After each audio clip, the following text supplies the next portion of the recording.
Nos encontramos con el doctor Carlos Bustamante López, integrante del cuerpo académico Análisis Regional Sociopolítico. Doctor, coméntenos un poco sobre su formación académica, sus reconocimientos y las distinciones obtenidas. Estudié la licenciatura en Historia en la Universidad Autónoma Metropolitana y ahí mismo hice el doctorado también en la especialidad de Historia y la maestría en Estudios Regionales la hice en el Instituto de Investigaciones José María Luis Mora. Tanto en la maestría como en el doctorado tuve la beca de CONACYT para estudios de nivel respectivo y actualmente soy miembro nacional del Sistema Nacional de Investigadores de CONACYT en el nivel 1. También tengo reconocimiento de perfil deseable del PRODE. Doctor, platíquenos un poco sobre las líneas de investigación que actualmente está llevando.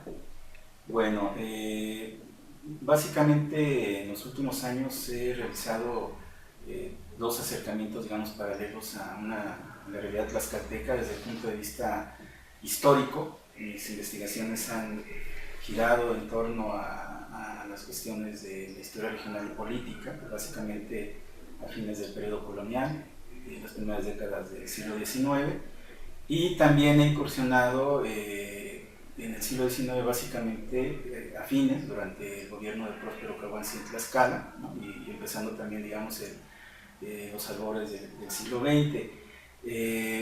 Esa ha sido una de las líneas de investigación que he seguido, pero también tengo algunos trabajos presentados en congresos, en algunos seminarios e incluso publicaciones, artículos y capítulos de libro o coordinando libros sobre el tema de la alternancia en Tlaxcala, digamos, desde los años 80 hasta la actualidad. Y esa sería, digamos, la segunda de mis preocupaciones que he estado desarrollando en los últimos años. ¿Qué proyectos de investigación actualmente está desarrollando? El año pasado hice una propuesta de desarrollar un proyecto en donde hay básicamente tres elementos a analizar para el siglo XX en Tlaxcala, un periodo que va de 1910 a 1970, básicamente los años revolucionarios y postrevolucionarios, incorpora también, digamos, la parte de la estabilidad socioeconómica y política, ¿no?, que representaron los años 50 a los años 70, en donde estoy tratando de articular tres elementos: la cuestión de la política, de los grupos, de los actores, ¿no?, articulado al desarrollo, ¿no?, al desarrollo económico, por supuesto sin descuidar la espacialidad de estos dos fenómenos y su impacto, digamos, en el territorio de Tlaxcala durante este periodo que ya señalé en 1910-1970.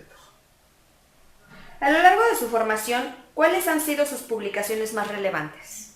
Bueno, pues sí, ya son un número bastante considerable, diría yo, de publicaciones, pero yo plantearía básicamente las más recientes, del año 2016-2017. Son tres artículos, uno publicado en la revista Claves, una revista de historia de la Universidad Nacional de Montevideo en Uruguay, que en el 2016 fue aceptada y que básicamente analiza el periodo 1815-1820 para el caso de Tlaxcala, y ahí el asunto es ver cómo las prácticas del antiguo régimen del periodo colonial se mantuvieron permanentes, ¿no?, como prácticas que enfrentaron, digamos, la modernidad política que en los primeros años del siglo XIX, con la Constitución Gavilana de 1812, pues intentaron implementar en los territorios no hispanos, ¿no? Entonces había que ver ahí, o lo que se hizo fue desarrollar, digamos, algunos argumentos de cómo estas prácticas de antiguo régimen coloniales que supervivieron, digamos, a la modernidad política de principios del siglo XIX. El segundo artículo que se publicó en una revista de la Universidad Autónoma de Ciudad Juárez, en la revista Noesis, que se hizo con otras colegas del CISDER, pues tiene que ver con lo relacionado con la selección de candidatos para las diputaciones federales del 2015, y en donde lo que hicimos fue analizar cuáles fueron los procedimientos formales, pero también informales, en la selección de candidatos para estas elecciones federales de diputados del 2015. Y algo reciente, que en la Universidad una universidad colombiana.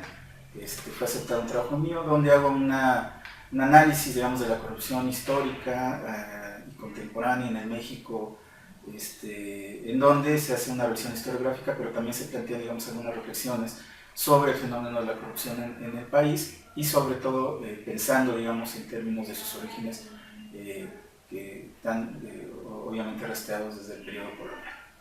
Esas serían las publicaciones recientes.